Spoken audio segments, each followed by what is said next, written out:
नमस्कार दोस्तों। आज यूपी पंचायत चुनाव को लेकर जो सबसे बड़ा अपडेट आया है वह पूरे राज्य में फिर से हलचल मचा रहा है।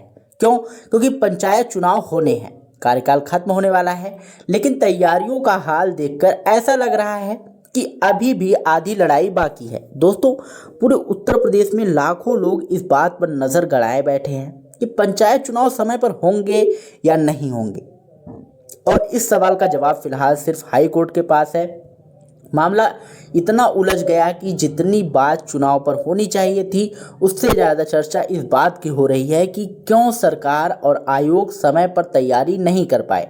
दोस्तों, कई दावेदार हैं जो महीनों से तैयारी में जुटे थे, गांव गढ़ी में बैठकर कर रहे थे और लोगों से मिल रहे थे, लेकिन अचानक कोर्ट का मामला गर्म हो गया और स्थिति उल्टी दिशा में मुड़ गई।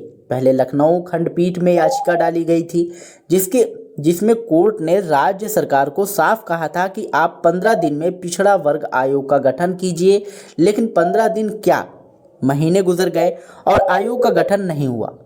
यह वही आयोग है जिसकी रिपोर्ट के आधार पर पंचायत चुनाव में आरक्षण तय होता है। बिना आयोग के, बिना रिपोर्ट के आरक्षण तय होना ही संभव नहीं है। फिर दोस्तों, मामला इलाहाबाद हाई कोर्ट में पहुंचा, जहां जनहित याचिका में समय पर चुनाव कराने की मांग की गई। कोर्ट ने राज्य निर्वाचन आयोग से कई कड़े सवाल पूछे।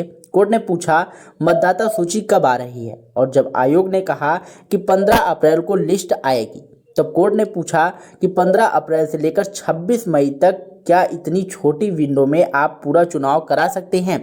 आरक्षण, नोटिफिकेशन, नामांकन, स्क्रूटनी, मतदान, मतगणना, ये सब क्या एक महीने में हो पाएगा? कोर्ट का कहना बिल्कुल साफ था कि 5 साल का संवैधानिक कार्यकाल एक दिन भी नहीं बढ़ सकता। पंचायतों की पहली बैठक 27 मई 2021 को हुई थी, इसलिए कार्यकाल जो है 26 मई 2026 को खत्म हो रहा है। दोस्तों, इसी बीच 25 मार्च को इस मामले की एक महत्वपूर्ण सुनवाई होनी थी। हर कोई इंतजार कर रहा था कि आज कोर्ट क्या कहेगा, लेकिन कोर्ट में समय की कमी हो गई और मामला अगले हफ्ते तक के लिए बढ़ा दिया गया। यानी जिस जवाब का इंतजार यूपी का हर दावेदार कर रहा था, उसे फिर एक हफ्ते तक इंतजार करना पड़ेगा। लेकिन असली दिलचस्प बात यह है कि कोर्ट ने पहले ही आयोग से कड़ा रुख दिखाया है। आयोग से हलफनामा मांगा गया है कि बताओ, क्या चुनाव निर्धारित समय में संभव है या नहीं। आयोग की मुश्किल यह है कि मतदाता सूची बार बार बदल चुकी है, पहले दिसंबर, फिर जनवरी, फिर मार्च, अब 15 अप्रैल। दोस्तों, सबसे बड़ी बात यह है कि राजनीति भी इस मुद्दे पर चुप है।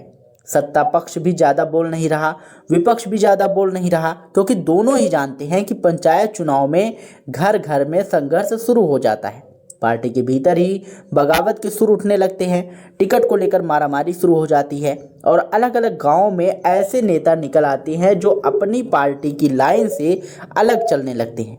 यही डर है राजनीतिक दलों में कि पंचायत चुनाव के चलते कहीं 2027 के मिशन में गड़बड़ी ना हो जाए। और दोस्तों, सरकार की तरफ से जो बयान पहले आए थे कि 12 जुलाई से पहले चुनाव हो जाएंगे, अब उन बयानों पर ठोस कदम नहीं दिख रहा। अगर 26 मई को कार्यकाल खत्म हो रहा है और आप कह रहे हैं कि जुलाई में चुनाव होंगे, तो यह सीधी बात है कि चुनाव देरी से होंगे और यह संवैधानिक नियम के खिलाफ है। यही बात कोर्ट भी बार बार सरकार से पूछ रहा है कि आप समय पर चुनाव कराने की गारंटी क्यों नहीं दे रहे। ग्रामीण स्तर पर प्रशासन का पूरा ढांचा पंचायतों पर टिका है।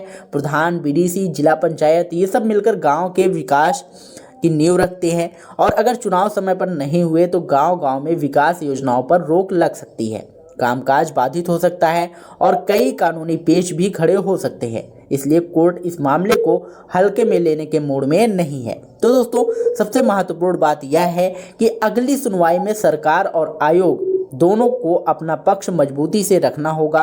कोर्ट देखेगा कि क्या सच में तैयारियां हैं या सिर्फ तारीखें आगे बढ़ाई जा रही हैं। अगर कोर्ट ने सख्ती दिखाई तो सरकार को चाहे जितनी मुश्किल हो, चुनाव समय पर कराने ही पड़ेंगे। लेकिन अगर कोर्ट ने प्रक्रियात्मक देरी को समझते हुए कुछ समय दिया तो चुनाव जून जुलाई तक खिसक सकते हैं। दोस्तों, पूरे यूपी में अब बस एक ही बात कही जा रही है, अगले हफ्ते की सुनवाई ही सब कुछ तय करेगी। और जो भी फैसला आएगा वह सीधे सीधे पंचायत चुनाव की टाइमिंग को बदल देगा। इसकी टक्कर सिर्फ राजनीतिक नहीं बल्कि प्रशासनिक भी है और संवैधानिक भी।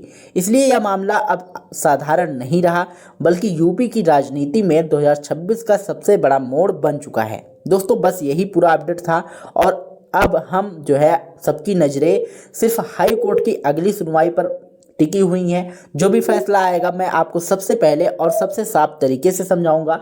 अगर वीडियो पसंद आया हो तो वीडियो को लाइक करिएगा, शेयर करिएगा और यदि आप इस चैनल पर पहली बार आए हों तो चैनल को सब्सक्राइब करके बेल आइकन जरूर दबाइएगा, क्योंकि हम ऐसी महत्वपूर्ण अपडेट्स आप लोगों के लिए हमेशा लाते रहते हैं। मिलते हैं नई वीडियो में नई अपडेट के साथ, तब तक के लिए जय हिंद, जय भारत।